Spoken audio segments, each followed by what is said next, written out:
I'm Mother Sylvia. Welcome to chapel.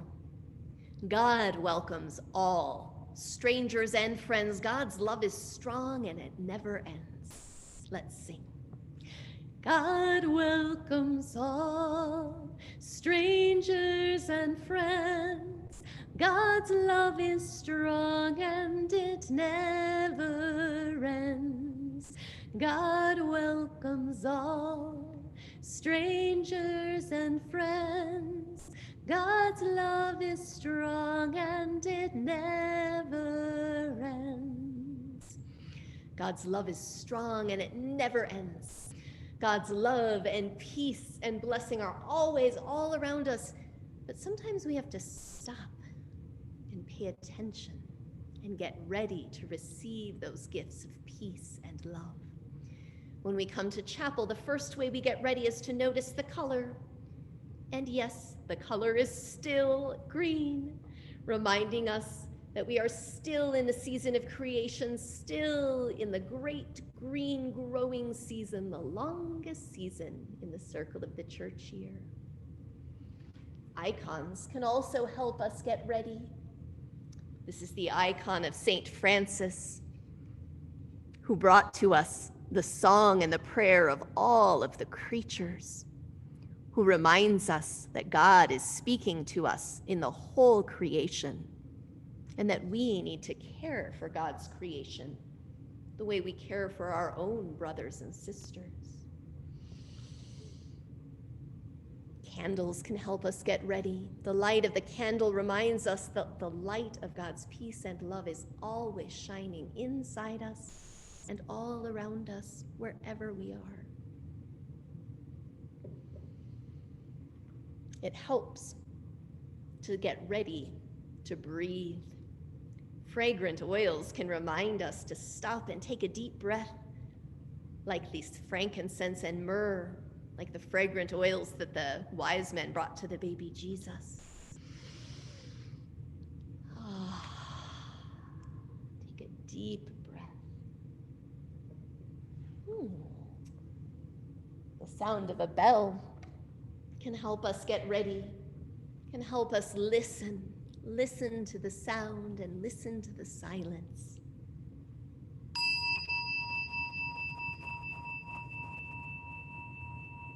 We hear God in both sound and in silence. This rock reminds me that we all have things that are hard and rough and heavy in life. Reminds me that even inside hard things, there could be a treasure. Reminds me that sometimes you, though, have to stop and really notice what feels hard. Only then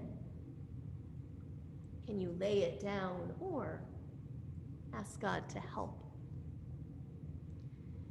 The word for peace in Hebrew is shalom. We can remember it this way.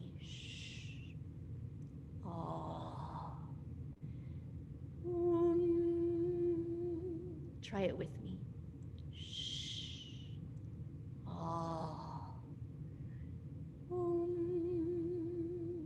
Shalom, my friends. Shalom, my friends. Shalom, shalom.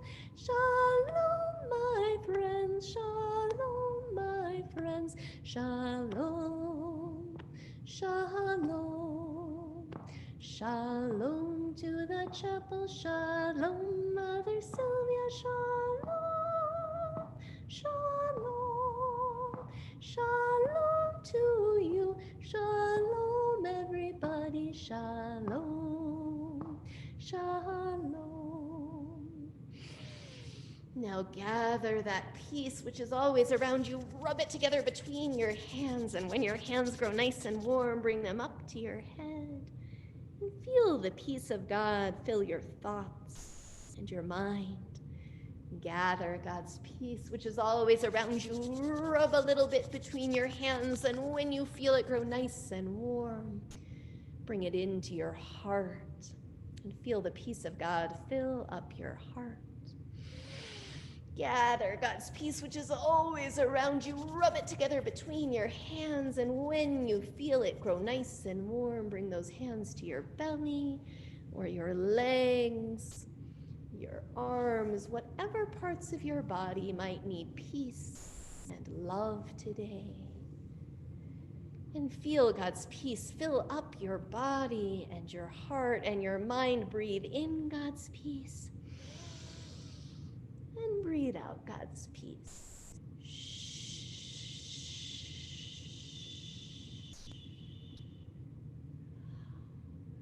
And now, get ready to listen. In the church, we always have this golden gospel book full of stories about Jesus. But God doesn't only speak to us in one book. God speaks to us through everything, all the time. And so today we're going to listen to what God might be saying to us through this book by Dr. Seuss called The Lorax. And I want you to notice if there's anything that our friend St. Francis and the Lorax might have in common.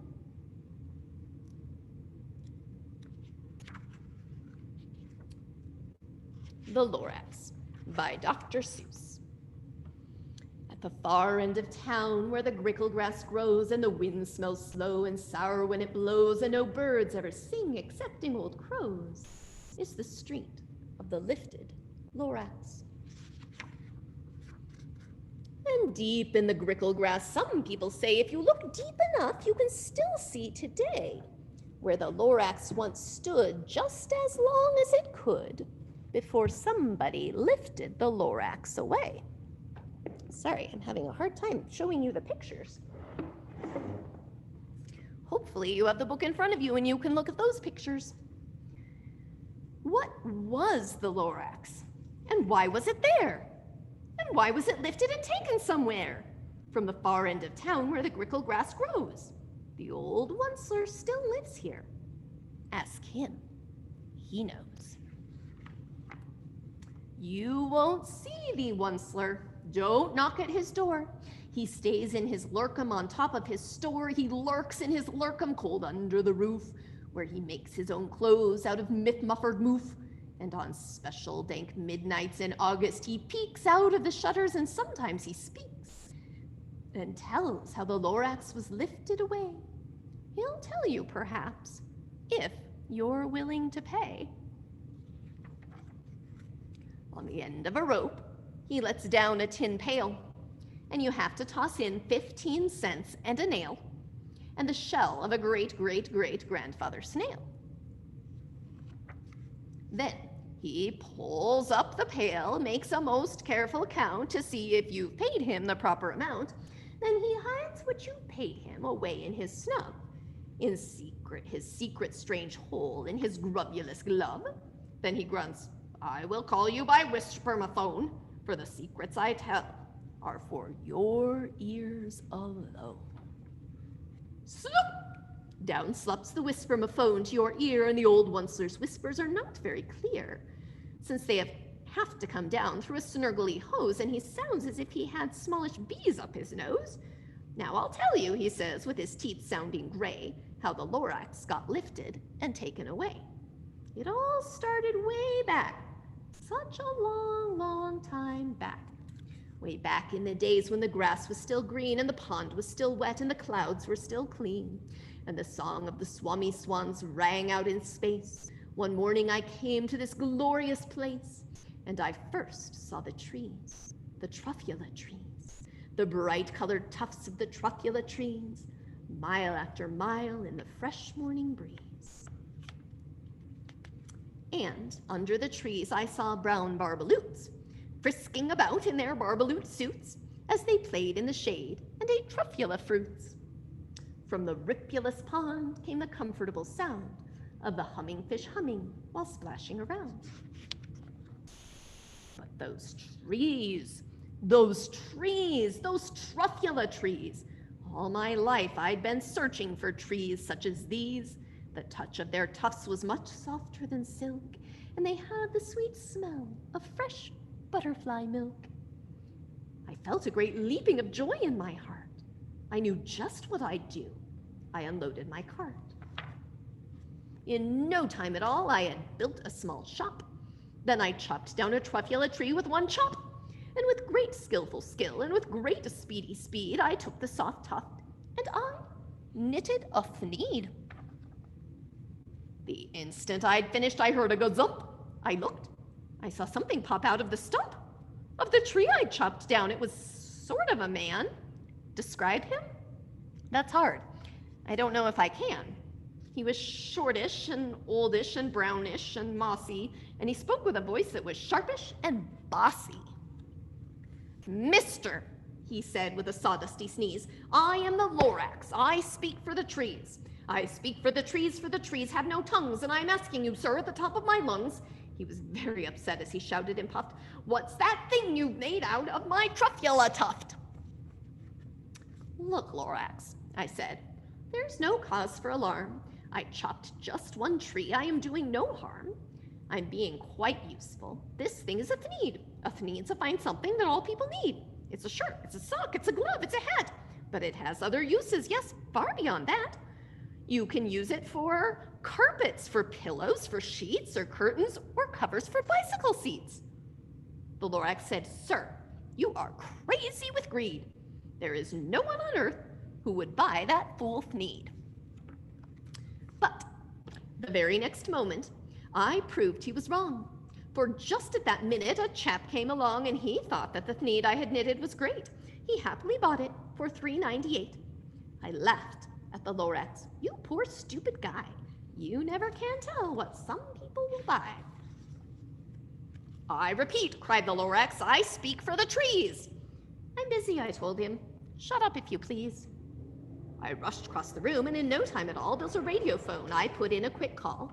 I called all my brothers and uncles and aunts, and I said, "Listen here. Here's a wonderful chance for the whole Onceler family to get mighty rich. Get over here fast. Take the road to North Nitch. Turn left at Weehawken, sharp right at South Stitch." And in no time at all, in the factory I built, the whole Onceler family was working full tilt. We were all knitting thneeds, just as busy as bees, to the sound of the chopping of truffula trees.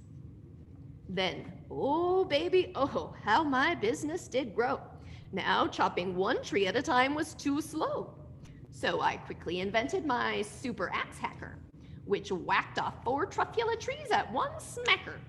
We were making thneeds 4 times as fast as before, and that Lorax, he didn't show up anymore. But the next week he knocked on my new office door. He snapped, "I'm the Lorax who speaks for the trees, which you seem to be chopping as fast as you please. But I'm also in charge of the brown barbaloots, who played in the shade in their barbaloot suits and happily lived eating truffula fruits.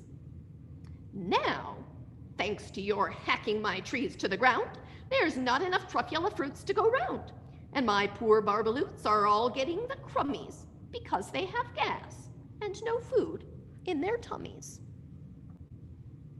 They loved living here, but I can't let them stay. They'll have to find food, and I hope that they may.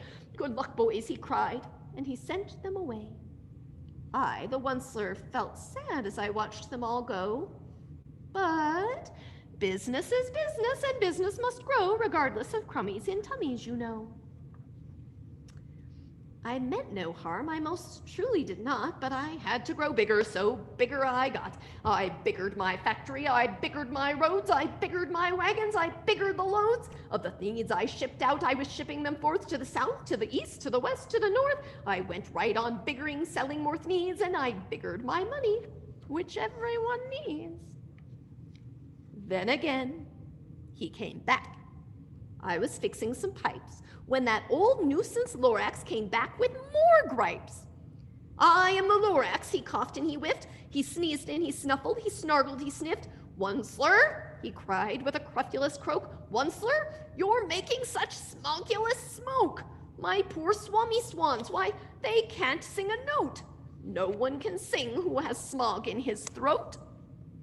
And so, said the Lorax. Please pardon my cough. They cannot live here, so I'm sending them off. Where will they go, I don't hopefully know. They may have to fly for a month or a year to escape from the smog that you've smogged up around here. What's more, snapped the Lorax, his dander was up, let me say a few words about gluppity-glup. Your machinery chugs on day and night without stop, making gluppity-glup, also schloppity-schlop. And what do you do with this leftover goo? I'll show you, you dirty old one-slur man, you. You're glumping the pond where the humming fish hummed. No more can they hum, for their gills are all gummed. So I'm sending them off, oh, their future is dreary. They'll walk on their fins and get woefully weary, in search of some water that isn't so smeary. I hear things are just as bad up in Lake Erie. And then I got mad. I got terribly mad. I yelled at the Lorax, now listen here, Dad. All you do is yap yap and say bad, bad, bad, bad. Well, I have my rights, sir, and I'm telling you I intend to go on doing just what I do. And for your information, you Lorax, I'm figuring on biggering and biggering and biggering and biggering, turning more truffula trees into thneeds, which everyone needs. And at that very moment, we heard a loud whack. From outside in the fields came a sickening smack of an axe on a tree. Then we heard the tree fall, the very last truffula tree of them all. No more trees, no more thneeds, no more work to be done, so in time, my uncles and aunts, everyone, all waved me goodbye. They jumped into my cars and drove away under the smoke-smuggered stars. Now all that was left neath the bad-smelling sky was my big empty factory, the Lorax, and I. The Lorax said nothing, just gave me a glance, just gave me a very sad, sad backward glance as he lifted himself by the seat of his pants. And I'll never forget the grim look on his face when he heisted himself and took leave of this place through a hole in the smog without leaving a trace. And all that the Lorax left here in this mess was a small pile of rocks with the one word, unless. Whatever that meant, well, I just couldn't guess. That was long, long ago, but each day since that day I've sat here and worried away. Through the years, while my buildings have fallen apart, I've worried about it with all of my heart. But now, said the one-slur, now that you're here, the word of the Lorax seems perfectly clear. Unless someone like you cares a whole awful lot, nothing's going to get better. It's not. So, catch, calls the one-slur. He lets something fall. It's a truffula seed, the last one of all.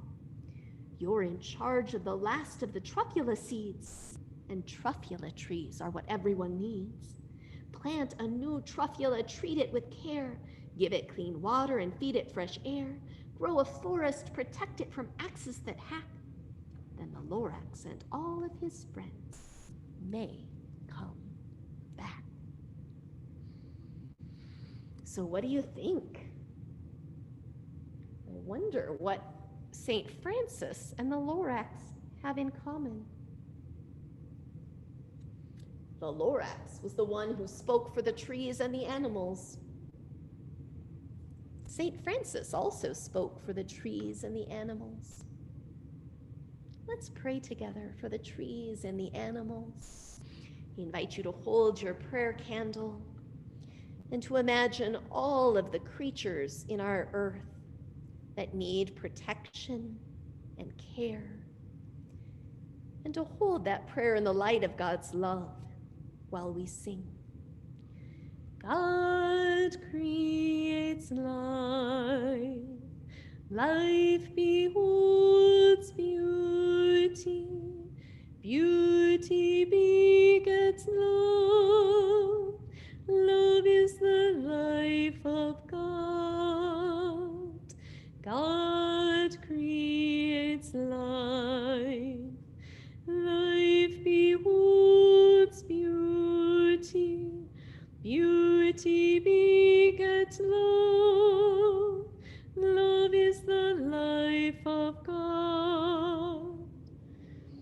Draw those prayers into your heart and then lift those prayers up to God, who holds all of our prayers in God's heart. And now let's gather peace and love and blessings and open our hands to spread those blessings to every creature and place on the earth. Go now in peace, go now in peace. May the love of God surround you everywhere, everywhere you may go. Go in peace, my friend, and bring God's peace and love wherever you go.